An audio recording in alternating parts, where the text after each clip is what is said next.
ఆంధ్రప్రదేశ్ రాష్ట్రంలో ఉన్నటువంటి ఐదు గ్రాడ్యుయేట్ ఎమ్మెల్సీ స్థానాలు ఇప్పుడు కూటమి కైవసం చేసుకున్నటువంటి అరుదైన రికార్డు కూడా మీరు ఒకటి గుర్తించాలి ఇందులో. సో వెంకటరెడ్డి గారు చెప్తా ఉన్నట్లు ఒక్క ఉత్తరాంధ్రాన్ని పట్టేసుకుని వెంకటరెడ్డి గారి కూటమి పని అయిపోయింది, ఇంకేముంది ఇక కూటమి ఇక దీనికి కూటమికి ఆరంభం అంతం అని చెప్పి సినిమా డైలాగులు వెంకటరెడ్డి గారు చెప్తా ఉన్నారు. వెంకటరెడ్డి గారు ఎందుకు నిలబెట్టలేదు సార్ పోటీకి? చదువుకున్న వాళ్ళు ఎవరు వైసీపీ ఓటేయరనే కదా సార్, ఆ విషయం తెలుసు కదా సార్ మీకు, మీ నాయకులకి చదువుకున్న వాళ్ళు ఎవరు వైసీపీ ఓటేయరనే కదా సార్ ఎన్నికల్లో నిలబెట్టలేదు. మీరు మాట్లాడండి, చెప్తా సమాధానం. మధ్యలో చెప్పంటారా సార్? మాట్లాడు. చదువుకున్న వాళ్ళు వైఎస్ఆర్సీపీకి ఓటేసారా లేదా, చదువులు చెప్పేటటువంటి గురువులు ఓటేసారా లేదా, పక్కన పుట్టిన పిల్లాన్ని నా కొడుకు అని చెప్పుకున్నట్టుంది. మీకన్నా సిగ్గుండాలి చెప్పడానికి. నేను ఇప్పుడు రాజుగారు నేను మీకు క్లిప్పింగ్స్ పంపించా, నేను మీకు పేపర్ క్లిప్పింగ్లు పంపించా, మీరు డిస్ప్లే చేసి చదువుతారా నన్ను చదవమంటారా? నేను మీకు పేపర్ క్లిప్పింగ్లు పంపించా. మోడరేటర్ రాజుగారు నేను మీకు వాట్సాప్ లో అది ప్లే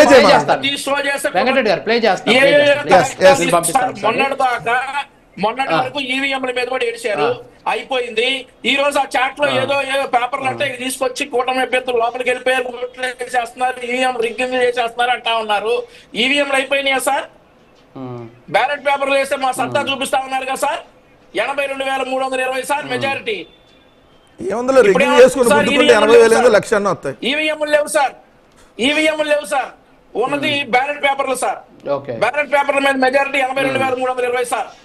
అపోజిషన్ పోటీలో లేకుండా మనం రిగ్గింగ్ చేసుకుంటే 90,000 లక్షలు అదే సార్. ఇక మీరు చెప్పే కదా, పక్కనాడుగు పుట్టిన బిడ్డకు మీరు తండ్రి, అంతే కదా. లేదా పక్కనాడుగు పుట్టినటువంటి పిల్లాడిని తీసుకొచ్చి మీ కొడుకు అని చెప్పుకోవడం మీకు ఇది కామనే కదా. అయిపోయింది, బ్యాలెట్ పేపర్ల మీద కామనే కదా, పక్కనాడు బిడ్డకు మీరు తండ్రి చెప్పుకోవడానికి, అంతే కదా. నిలబెట్టలేదు, వాళ్ళకి ఇట్లా వచ్చిన ఏడుస్తా ఉన్నారు. చదువుకున్నవాడు ఎవడో వైఎస్ఆర్ కాంగ్రెస్ పార్టీ ఓటేయడు కాబట్టి ఈ రోజు వైఎస్ఆర్ కాంగ్రెస్ పార్టీ ఎన్నికల్లో లేదు. 2029లో మార్క్ మై వర్డ్స్ వెంకటరెడ్డి గారు, వైఎస్ఆర్ కాంగ్రెస్ పార్టీ అనేది పోటీలో కూడా నిలవదు. వస్తారా డిబేట్ కారు దాకా? ఈ మధ్యలోనే ఏమన్నా పోతారా? వస్తాం సార్, సరిపోరు కదా ఈ మధ్యలోనే. నేను వస్తా, మళ్ళీ నేను వస్తా మళ్ళీ వస్తారు కదా మీరు. మీరు ఏ బీజేపీ తరఫున కాంగ్రెస్ తరఫున వస్తారు సార్? ఎవరు ఉన్నాడు సార్? మళ్ళీ చెబుతున్నా, ఇదే స్టూడియో సాక్షిగా చెబుతున్నా, రాజకీయాల్లో ఉన్నంత కాలం వైఎస్ఆర్ కాంగ్రెస్ పార్టీలో ఉంటాం. మీలాగా ఒక రోజు ఆలకాలు పట్టుకొని ఇంకో రోజు ఏలకాలు పట్టుకొని బెయిల్ కోసం అమిత్ షా దగ్గరికి వెళ్ళి అడుక్కోవటం ఏముండవు మన దగ్గర. అట్లాంటి మన దగ్గర ఏముండవు. రోజుకొక పార్టీతో అంటగాగే బతుకులు మావి కాదు, రోజుకొక పార్టీతో అంటగాగే బతుకులు మావి కాదు.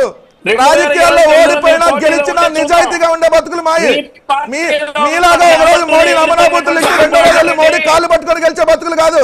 సిగ్గుండాలి మీ జీవితంలో ఒకసారి కూడా సింగిల్ గా అది మీ బతుకులు, మీ బతుకులు తమ్ముడు, మీ బతుకులు అవి.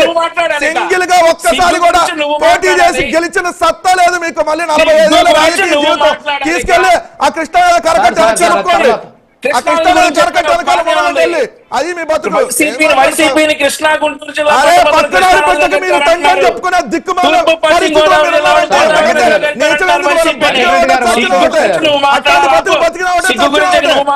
బాబు తెలుగుదేశం వాళ్ళు అట్లాంటి బతుకులు బతికిన చచ్చిన పక్కనాడు పిల్లాడికి మీరు తండ్రి అని చెప్పుకునే బతుకులు మీ బతుకులు.